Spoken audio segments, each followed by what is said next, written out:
അച്ചുവിനെ ശരിക്ക് കാണുന്നതെന്ന് വെച്ച് കഴിഞ്ഞാൽ എൻ്റെ ജൂനിയർ ആയിട്ട് കോളേജിൽ വെച്ചിട്ട്.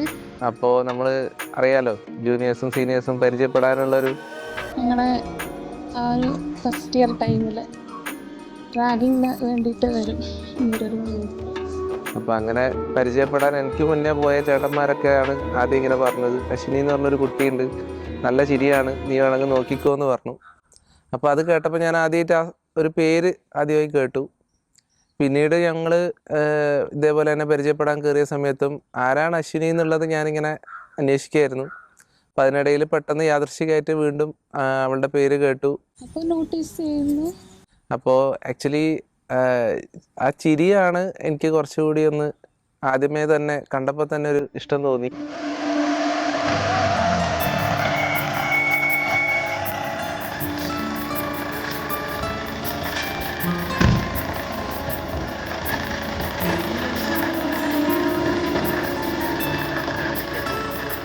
പിന്നെ നമ്മൾ വീണ്ടും വീണ്ടും കണ്ടു.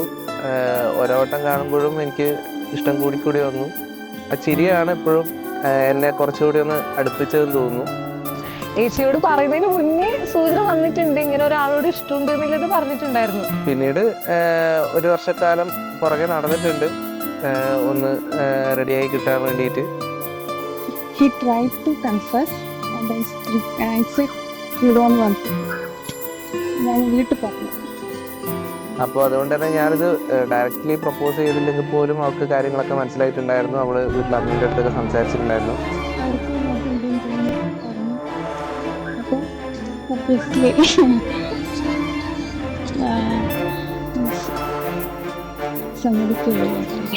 അപ്പോൾ അപ്പോഴൊക്കെ അമ്മ അറിഞ്ഞോ അറിയാതെയോ അറുത്തു മുറിച്ച് വേണ്ട എന്ന് പറഞ്ഞൊരമ്മ ആ സമയത്ത് ഇപ്പം അതിനെപ്പറ്റി ആലോചിക്കേണ്ട, ഇപ്പം പഠിക്കേണ്ട സമയമാണ്, പഠിച്ചാൽ മതി എന്നുള്ള രീതിയിലാണ് അന്ന് മറുപടി പറഞ്ഞത്. പിന്നെ അതിനുശേഷം പേരൻസ് തന്നെ വന്നാളെ കണ്ടു. പക്ഷെ ആദ്യമായി സംസാരിക്കുമ്പോൾ തന്നെ അമ്മ എൻ്റെ അടുത്ത് വളരെ നല്ല രീതിയിൽ സംസാരിച്ചു. എനിക്ക് എന്താ പറയുക, ഒരു ഡിസ്റ്റൻസ് ഫീൽ ചെയ്തിട്ടുണ്ടായില്ല. അപ്പോൾ അത്രയും നല്ല രീതിയിൽ തന്നെ അമ്മ സംസാരിച്ചു.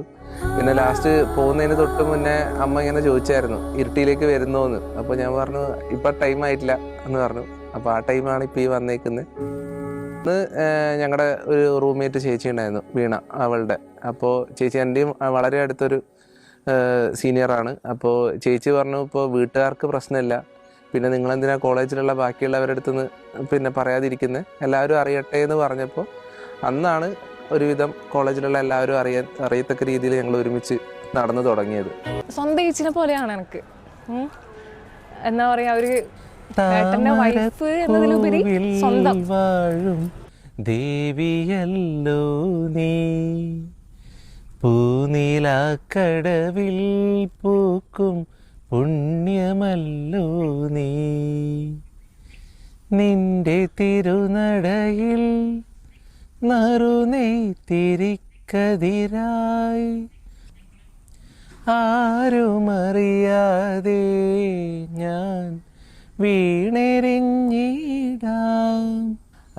അപ്പോൾ പെൺകുട്ടിയുടെ സൈഡിൽ നിന്നുള്ള ആ ഒരു തീരുമാനം, ഉറച്ച തീരുമാനത്തിനും കൂടെ ഒരു വലിയ പങ്കുണ്ട് നമ്മുടെ ഒരു റിലേഷൻഷിപ്പ് എങ്ങനെ മുന്നോട്ട് പോകുന്നു എന്നുള്ളതിൽ.